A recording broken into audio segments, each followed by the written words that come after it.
मेरी अपनी व्यक्तिगत जिंदगी की कहानी है। मेरी जिंदगी के संघर्ष का वो एक स्वर्णिम पुरुष है जिसने मुझे जीना सिखाया, जूझना सिखाया।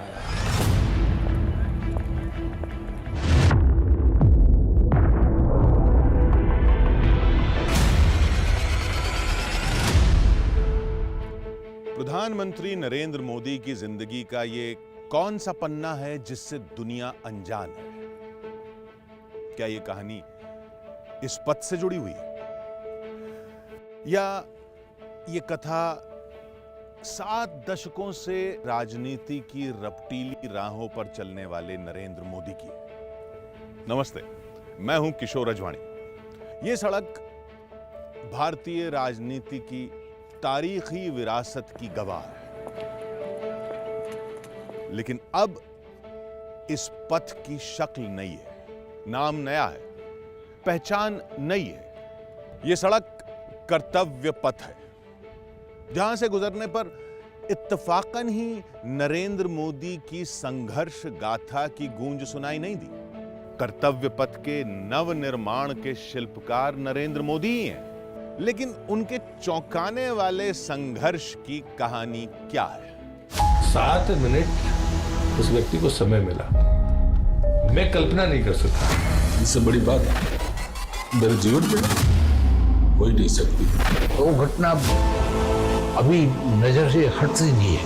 ऐसे स्थान पे जहाँ पे कोई पता नहीं कौन सी घटना घट जाए, और पूरा देश इसके लिए चिंतित था।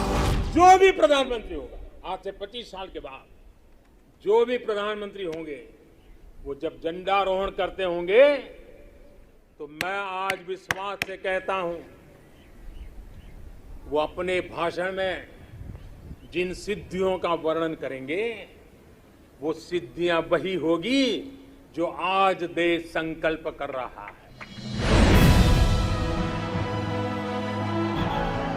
ये संकल्प नरेंद्र मोदी ने लिया, एक सपने को साकार करने के लिए लिया।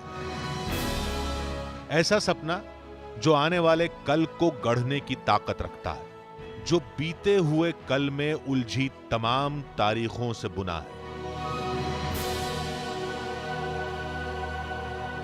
भारत पर एक आरोप है, पता नहीं क्या कारण है कि भारत बड़े सपने देखने की आदत नहीं रखता है। सपने ही नहीं है तो संकल्प की संभावना कहां से आएगी? कुछ सपने ऐसे बुलबुले जैसे होते हैं, कुछ इस जलधार की तरह जिससे बुझती है असंख्य जनों की प्यास। नरेंद्र मोदी ने ऐसे ही सपने से जुड़ा सवाल पूछा था जिससे बदलाव की बयार आए। नरेंद्र मोदी ने पूछा था कि हम भारतीय सपने क्यों नहीं देखते? उनके इस सवाल का जवाब पूरे देश ने दिया।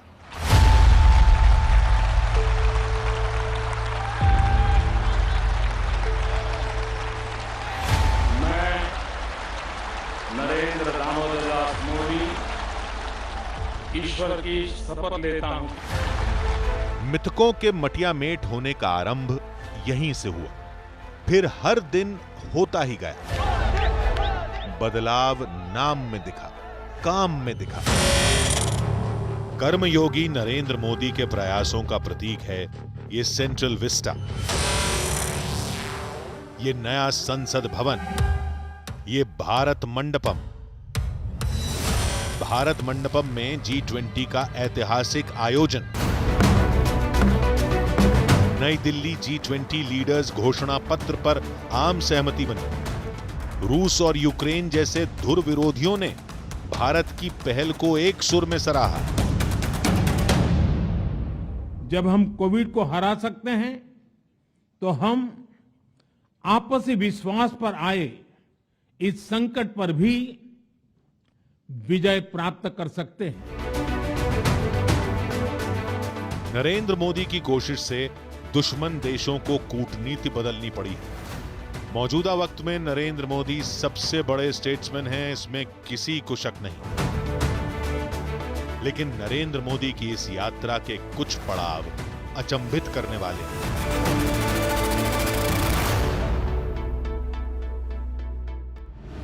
नरेंद्र मोदी के प्रधानमंत्री बनने के बाद 7RCR 7 लोक कल्याण मार्ग बना। प्रधानमंत्री निवास में कई बड़े बदलाव हुए। 7 लोक कल्याण मार्ग की दहलीज पर ऐसी दस्तक सुनाई देने लगी जो पहले कल्पना से परे थी।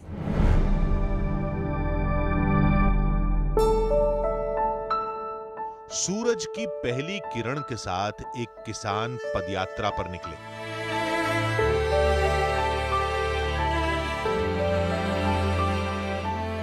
गांव की पगडंडियों को लांघते हुए वो तेजी से हाईवे के किनारे पर पहुंचे। यहां उनकी चाल तेज होती गई क्योंकि 700 किलोमीटर लंबे सफर पर वो निकले थे। देवरी से दिल्ली की दूरी नाप रहे थे वो। किसान की पदयात्रा का आखिरी पड़ाव रायसीना हिल की ये पहाड़ियां थी। और साउथ ब्लॉक में आकर खड़े हुए के फोन लगा के मुझे कहते हैं कि मुझे प्रधानमंत्री से मिलना है, नहीं तो मैं जाके वहाँ उनके दरवाजे पर बैठूंगा। तो मुझे स्वाभाविक दुख भी हुआ, गुस्सा भी आया कि भाई एक तो बताया नहीं, पर आप जब पहुंच गए तब आप मुझे कह रहे हो। प्रधानमंत्री के दरवाजे पर अजीब कशमकश ने दस्तक दी थी, लेकिन जो कुछ वहां हुआ वो प्रहलाद सिंह पटेल की सोच से परे था। आपने उनको मिलने का समय दे दिया और 7 मिनट उस व्यक्ति को समय मिला। मैं कल्पना नहीं कर सकता। एक तरफ एक किसान और दूसरी तरफ डॉलरों में कमाने वाले अमेरिका के संपन्न भारतवंशी, दोनों के लिए मोदी हीरो हैं। इन्हीं नरेंद्र मोदी की एक झलक पाने का इवेंट ब्लॉकबस्टर बन जाता है।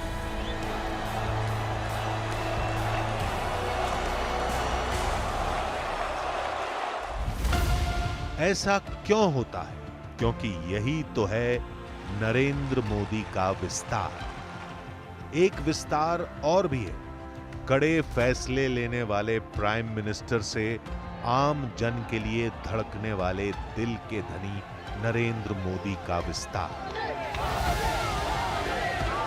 नरेंद्र मोदी के जिन पहलुओं की चर्चा बहुत कम होती है, आज उनसे मिलते हैं।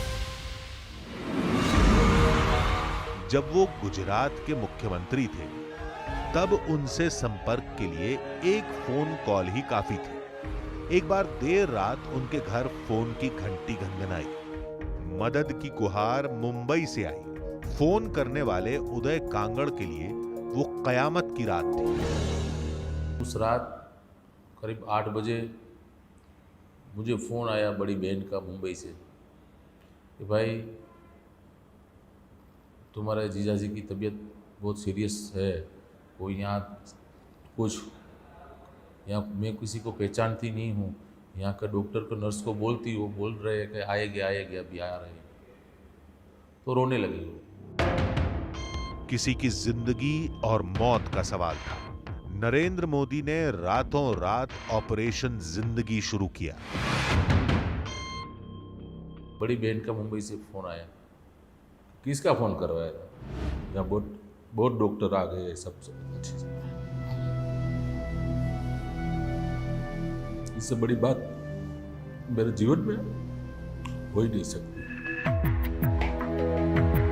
नरेंद्र मोदी सबकी कदर करते हैं, इसके लिए उन्हें कष्ट ही क्यों न सहना पड़े। अमेरिका में बसे भरत बरई प्रधानमंत्री से जुड़े ऐसे ही एक वाकये को कभी भुला नहीं पाते।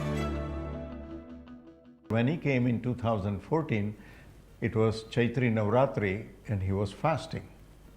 So at time of dinner, Dr. Jaishankar said, Dr. Barai, he's fasting, he's not even taking water. Let's not have this program because it will put unnecessary strain on him. And he called. He said, okay, let's bring them. I want to meet them and have a quick picture. So he took picture with almost 700 guests even while he was fasting.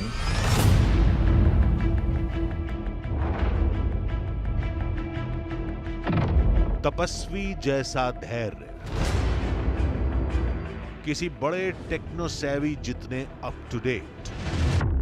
Narendra Modi को सबसे बड़ा political brand बनाती है उनकी समय से आगे की सोच।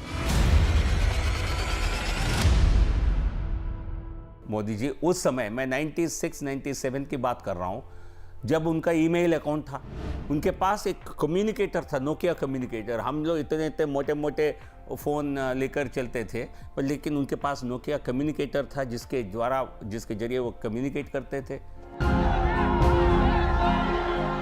नरेंद्र मोदी ने संवाद के हर माध्यम को जनसेवा का औजार बनाया। उनकी खिंची इसी लकीर पर विरोधी भी चलने को मजबूर है। जब ट्विटर आया, फेसबुक आया, सोशल मीडिया को एक तरह से अर्ली अडॉप्टर्स यदि राजनीति में है भारत में, ये केवल और केवल मोदी जी है। तकनीक ताकत का पर्याय होती है, लेकिन जब ऐसी तकनीक नहीं थी तब भी नरेंद्र मोदी को जानने वाले उन्हें अपना शक्तिपुंज मानते थे। भीषण आपदा में नौजवान नरेंद्र मोदी ने साहस के कई मिसाल कायम की, क्योंकि उनके एक आह्वान पर हजारों का हुजूम जुट जाता था।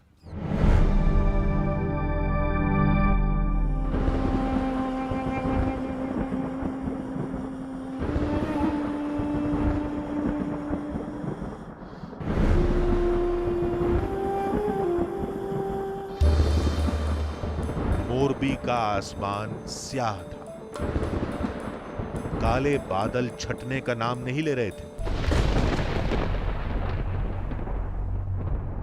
रह रहकर कौंधती बिजली रूह कंपा रही थी। रात गहराते ही मूसलाधार बारिश शुरू हुई। अगले दिन बारिश और घनघोर हो गई। पूरा मोरबी शहर लबालब हो गया, जिसके बाद मोरबी नदी में ऐसा उफान आया कि उस पर बना मच्छू बांध ढह गया। जो डैम मोरबी का टूटा, तो राजकोट से लोग उनकी सेवा के लिए दौड़ने शुरू हुआ। अहमदाबाद इत्यादि संघ के सभी स्थानों से जो प्रचारक इत्यादि है वो सब लोग मोरबी आ गए और मोरबी में सब अपना हेडक्वार्टर बनाया।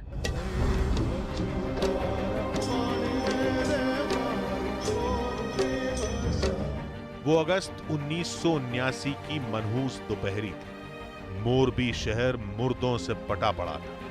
कीचड़ में धंसे शवों को न कोई छूने वाला था, न कोई अंतिम क्रिया करने वाला। कुछ देवदूत तब वहां पहुंचे, जिनके अगुवा नरेंद्र मोदी थे। उन्होंने राहत बचाव का काम शुरू किया। आपदा की उस घड़ी में नरेंद्र मोदी का प्रतापी रूप देखने वाले नतमस्तक हो गए। और साधना कराने वाले हमको नरेंद्र भाई थे। मैं इसीलिए नरेंद्र भाई को नतमस्तक झुकता हूँ। एक डेड बॉडी ऐसी फंसाई थी तो ये कोई जा नहीं सकते थे कि वो उनको देखने भी कोई तैयार नहीं होता, डर गए थे सब। उसमें नरेंद्र भाई कूद के अंदर गए और ये डेड बॉडी को उठाकर, तो उनको सब बोलने लगा मोदीमल मोदीमल मोदीमल। नौजवान नरेंद्र मोदी जोखिम मोल लेने से पीछे नहीं हटते थे। उन्होंने हुक्मरानों से टकराने का हौसला दिखाया। साल 1985 में घटना घटी। गुजरात में आरक्षण विरोधी आंदोलन चल रहा था। तब की माधवराव सोलंकी सरकार ने राज्य में कर्फ्यू लगा दिया। उन्हीं दिनों अहमदाबाद की ऐतिहासिक जगन्नाथ रथ यात्रा का अवसर आ गया। सरकार ने रथ यात्रा पर भी रोक लगा दी। आस्था पर हुई ये चोट नरेंद्र मोदी को बर्दाश्त नहीं थी। शूट एट साइड का कर्फ्यू लग गया। माधव सिंह सोलंकी की सरकार थी। मुझे याद है कि पूरे रात को 6-7 बजे लेकर मॉर्निंग 5 बजे तक उन्होंने छोटे छोटे ग्रुप में भी 10-10 की ग्रुप बैठक ली, गोपालों की बैठक ली, महावतों की बैठक ली, जो रथ यात्रा कर रहे थे उनकी बैठक ली। खुद तब तो शायद वो कोई ऐसी पोस्ट पर भी नहीं थे। रथ यात्रा पूरे धूमधाम से निकली। नरेंद्र मोदी के कुशल नेतृत्व की पहली झलक आरएसएस के पदाधिकारियों ने यहां देखी। इसके बाद नरेंद्र मोदी का राजनीति में पदार्पण हुआ। ये साल 1986 की बात है, जब नरेंद्र मोदी ने भारतीय जनता पार्टी का दामन थामा। इसके बाद दो अहम चुनौतियों ने नरेंद्र मोदी की नेतृत्व क्षमता को निखारा। पहली सोमनाथ से अयोध्या की रथ यात्रा और दूसरी श्रीनगर के लाल चौक तक एकता यात्रा। 25 जनवरी को रात को यानी कि दोपहर को तक आ गए थे, ताकि दूसरे दिन सारी व्यवस्थाएं देखनी थी। और उसमें केसरी वाहिनी बनी थी राष्ट्रीय सुरक्षा की दृष्टि से, ये यात्रा इनके साथ रहे। आतंकवादियों ने एकता यात्रा के दौरान कत्लेआम की धमकी दी थी। नरेंद्र मोदी ने उस धमकी का जवाब कुछ यूं दिया था। लाल चौक में पोस्टर्स लगाए, दीवारों पे लिखा है, जिसने अपनी मां का दूध पिया हो वो श्रीनगर के लाल चौक में आए, आकर के भारत का तिरंगा झंडा फहराएं, और अगर वो जिंदा वापस जाएगा तो आतंकवादी उसे इनाम देंगे। आतंकवादी काम खोल करके समझे। 26 जनवरी को परसों, अब चंद घंटे बाकी हैं, लाल चौक में फैसला हो जाएगा किसने अपनी मां का दूध पिया। तब राष्ट्रभक्तों ने दहशतगर्दों को छठी का दूध याद दिलाया। तय जगह तय वक्त पर शान से तिरंगा फहराया। इस एकता यात्रा को सफल बनाने के लिए नरेंद्र मोदी ने कई रातें बिना सोए गुजार दी। मैंने बहुत सारी व्यवस्था देखी थी, बड़े बड़े कार्यक्रम भी देखे थे, विश्व हिंदू परिषद के कार्यक्रम भी देखे थे, लेकिन आदरणीय नरेंद्र भाई मोदी जी का जिस प्रकार उन्होंने उस व्यवस्था को संभाला, जोशी जी के लिए यात्रा वहाँ पहुँचे, तिरंगा वहाँ चढ़े, ये हमारे लिए गौरव का विषय था।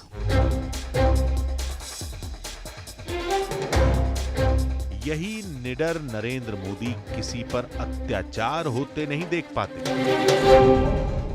बेंगलोर के अंदर एक ऐसा अनुभव हुआ, हमारी यात्रा के ऊपर हमारे जो मुखिया थे डॉक्टर मुरली मनोहर जोशी जी के ऊपर एक असामाजिक तत्व ने उनके ऊपर अटैक किया। हम 2-3 कार्यकर्ता हमेशा उनके साथ रहते थे, उसको हमने खींच के जनता के अंदर धकेल दिया। जनता ने उसको इतनी ज़बरदस्ती तरीके से मारा कि उसके शरीर के ऊपर काफ़ी घाव हुए, और पुलिस ने उसको बचा के जब स्टेज के ऊपर पीछे लेके आए तो उसकी हालत बहुत ख़राब थी, बहुत गंभीर थी। नरेंद्र भाई ने उस व्यक्ति को अपने हाथों से पानी पिलाया। प्रधानमंत्री नरेंद्र मोदी के समर्थक उन्हें कर्मयोगी कहते हैं। संस्कृति, धर्म, समाज के उत्थान को उनका ध्येय बताते हैं, क्योंकि काशी से केदार तक, अयोध्या से सोमनाथ तक के पवित्र धाम का कायाकल्प नरेंद्र मोदी के ही कार्यकाल में हुआ है।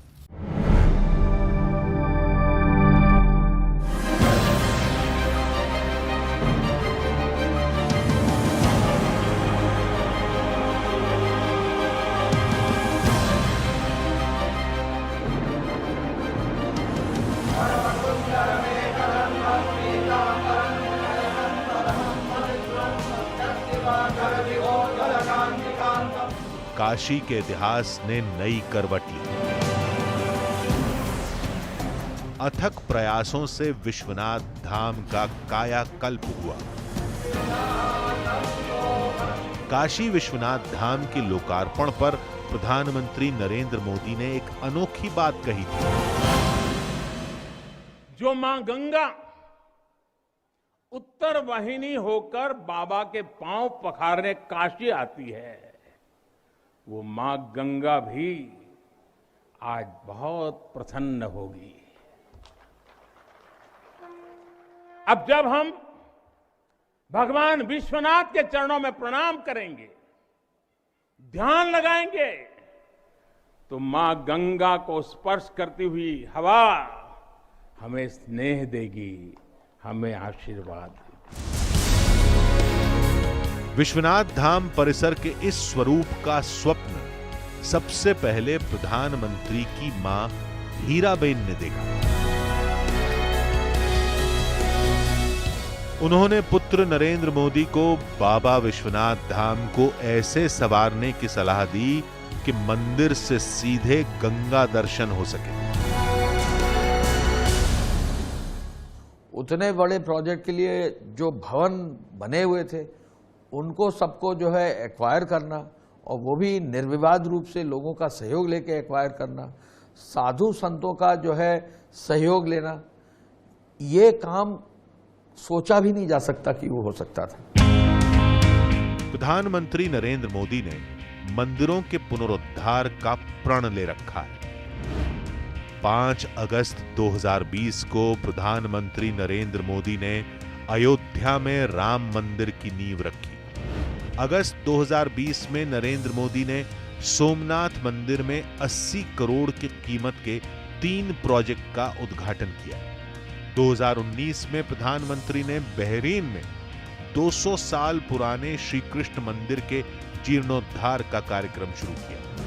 पीएम मोदी ने 2018 में संयुक्त अरब अमीरात के अबू धाबी में पहले हिंदू मंदिर का शिलान्यास किया।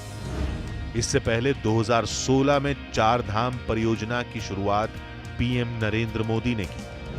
2014 में प्रधानमंत्री बनने के बाद सबसे पहले केदारनाथ धाम के पुनरुद्धार का बीड़ा उन्होंने उठाया।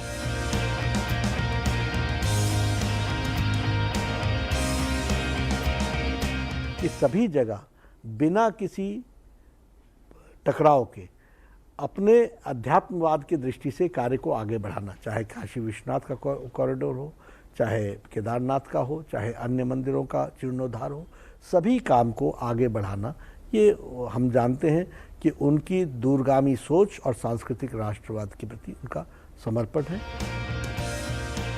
प्रधानमंत्री नरेंद्र मोदी के कार्यकाल में धर्म क्षेत्र में अविश्वसनीय कार्यों के साक्षी उन्हें सत्पुरुष के विशेषण से नवाजते हैं। लोकतंत्र में एक प्रधानमंत्री और धार्मिक गलियारों में उसके लिए स्वीकृति, मान्यता और सहमति पैदा हो जाए और पूरा संत समुदाय और पूरा भारत एक मत हो जाए, ये बिना आध्यात्मिक बल के हो नहीं सकता। तो मुझे ऐसा लगता है प्रधानमंत्री के स्वर में एक आध्यात्मिकता है, उनमें एक दैवीय स्वर है। धर्मार्थ के इन्हीं कार्यों ने आस्थावानों के दिलों में नरेंद्र मोदी का नाम चस्पा कर दिया। नरेंद्र मोदी की छवि सनातन परंपराओं के ध्वजवाहक की है, साथ ही एक प्रयोगधर्मी की भी। उनके प्रयोग अद्भुत होते हैं, तार्किक होते हैं, कुछ तो मार्मिक होते हैं।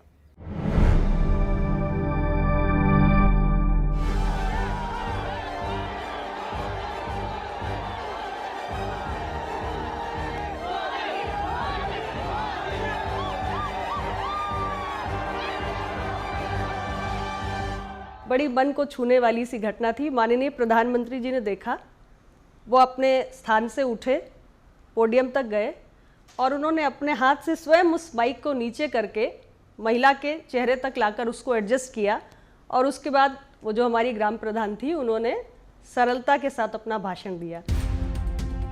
प्रधानमंत्री नरेंद्र मोदी ने आम और खास का भेद मिटाने का भरसक प्रयास किया है। पद्म पुरस्कारों को ही देखिए, राष्ट्र के गुमनाम अनन्य सेवकों को सम्मानित करने का नया रिवाज उन्होंने शुरू किया।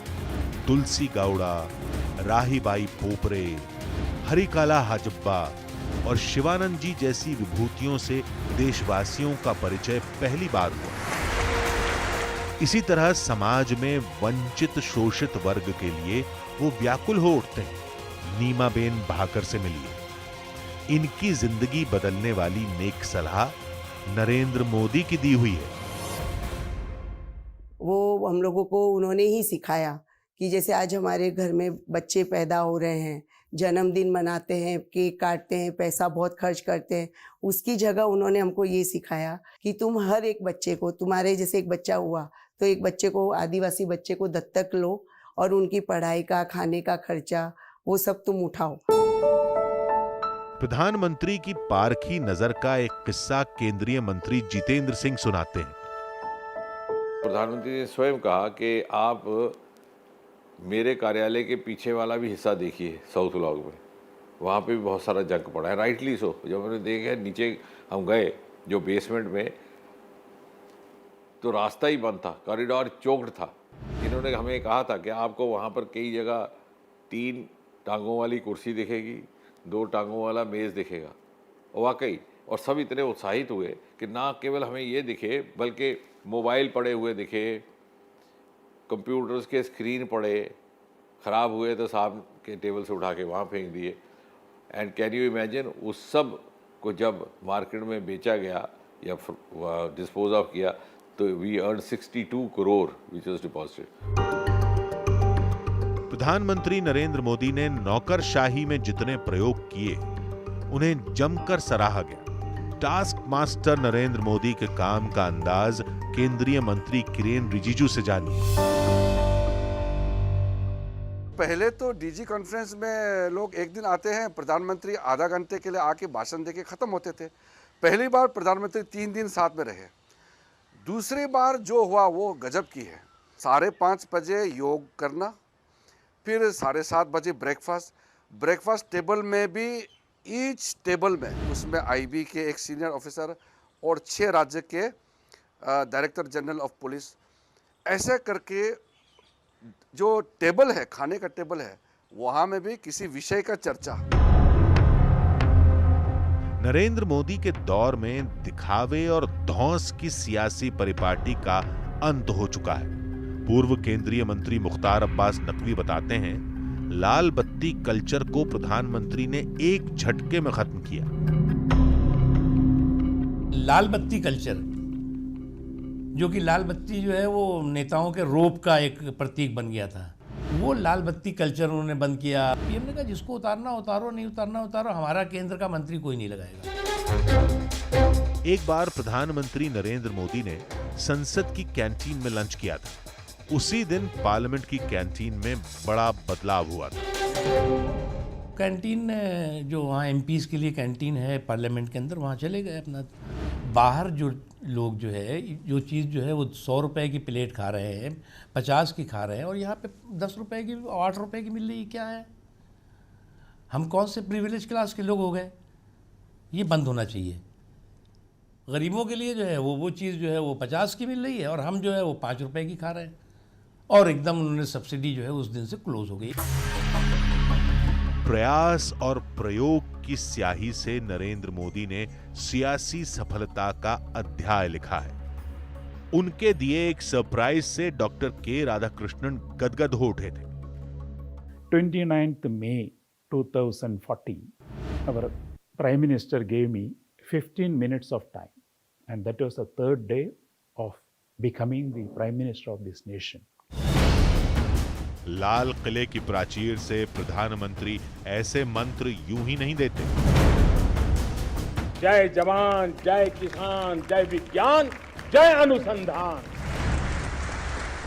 यह कोई ऐसे ही नहीं मुंह से निकल जाते, ये बहुत सोच समझ करके उनके थॉट प्रोसेस से निकली हुई चीजें हैं जो उन्होंने इसको आगे बढ़ाया। यही तो उनका नेतृत्व है, यही तो उनकी सोच है। नरेंद्र मोदी की जिंदगी जितनी सामान्य नजर आती है उससे कहीं असाधारण है। आज की तारीख में वो दुनिया के सबसे लोकप्रिय लीडर हैं। दुनिया में जिन नरेंद्र मोदी का इतना मान है, एक कर्मयोगी के तौर पर उन्होंने कितनी मुश्किलें झेली, ये बहुत कम लोग जानते हैं।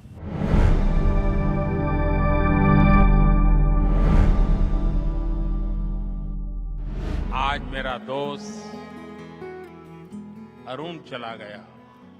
बड़ी दुविधा की पल है मेरे सामने। एक तरफ कर्तव्य भाव से बंधा हुआ हूं, दूसरी तरफ दोस्ती का एक सिलसिला भावनाओं से भरा हुआ है। कर्म पथ पर ऐसी दुविधाओं से नरेंद्र मोदी का सामना कई बार हुआ, मगर वो कभी डिगे नहीं। उन्होंने भावनाओं के ज्वार के बीच सामंजस्य बनाए रखा। भरत परमार बताते हैं कि नरेंद्र मोदी ने काम के दौरान दिन रात का फर्क भुला दिया था। नरेंद्र भाई आए, बोले क्या है, मैंने बोला अभी रजिस्टर लिखने का काम चालू है। सबको पूछा, मैं तो जानता था कि पोल पकड़ लेंगे तो बोले कितना समय लगेगा रजिस्टर लेके आने में? 2-3-4 घंटा तो लग जाता है। फिर बता दिया कि मैं यहाँ ही बैठने वाला हूँ, 4:30 बजे ख़त्म हुआ सबका। ये हमारा अनुभव रहा कि 4:30-5 बजे सुबह में भोर होने के समय ये काम पूरा करवाया। पूरी रात नरेंद्र भाई बैठे, ये छोटी बात नहीं है। कार्यकर्ता के तौर पर नरेंद्र मोदी की बचत की कहानी कम दिलचस्प नहीं है। मोदी जी बस में आते थे तब भूतड़िया पर हमारा बस डिपो रहता था, तो वहाँ से पैदल चल के, मोदी कभी रिक्शा लेते नहीं थे, तो पैदल चलते चलते सुबह 8-9 बजे पहुँच जाते थे। उनका जीवन में पैदल चलने यात्रा है, क्योंकि पार्टी के पैसे कैसे बचाने हैं। गुजरात बीजेपी संगठन के कामकाज में नरेंद्र मोदी को अक्सर देर रात हो जाती थी, इतनी देर कि उनके पार्टी दफ्तर पहुंचने पर सब गहरी नींद में होते, इसलिए उन्हें खाली पेट रात गुजारनी पड़ती।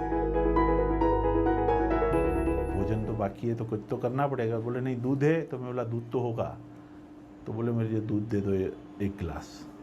तो बोला ठीक है। ऐसा मैंने उनको कहा तो वो बाहर जाके वापस बरंडे में बैठ गए। मीन टाइम मैंने दूध चेक किया तो दूध भी 1 कप से भी कम था, तो मुझे वापस ठीक नहीं लगा, तो मैं वापस आया बाहर। मैंने आके उनको कहा कि नरेंद्र भाई दूध तो 1 कप से भी कम है। तो उन्होंने बोला जितना है इतना दे दो, चलेगा। नरेंद्र मोदी को एक बार केदार तांबे ने घर पर कुछ दिन रहने और आराम करने की सलाह दी थी। इस नेक सलाह पर नरेंद्र मोदी ने जो जवाब दिया, उसने केदार तांबे को दंग कर दिया था। आप बहुत काम करते हो, आप आराम करने के लिए कभी आओगे घर में? तो उन्होंने बताया अब नहीं आऊँगा ये ज़िंदगी में, अगले ज़िंदगी में टाइम मिला तो पक्का आऊँगा। वो दिन है और आज का दिन। नरेंद्र मोदी कर्म पथ पर आगे बढ़ते ही जा रहे हैं।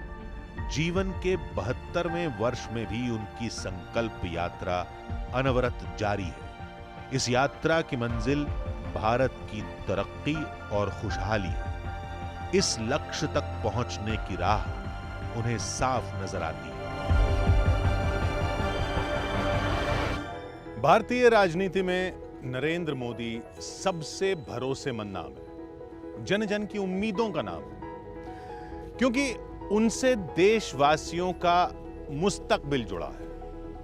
उनके संकल्प की सिद्धि हो, भारत विकसित राष्ट्र बने। सब मानते हैं यह होगा, यकीनन होगा, क्योंकि कर्म पथ पर नरेंद्र मोदी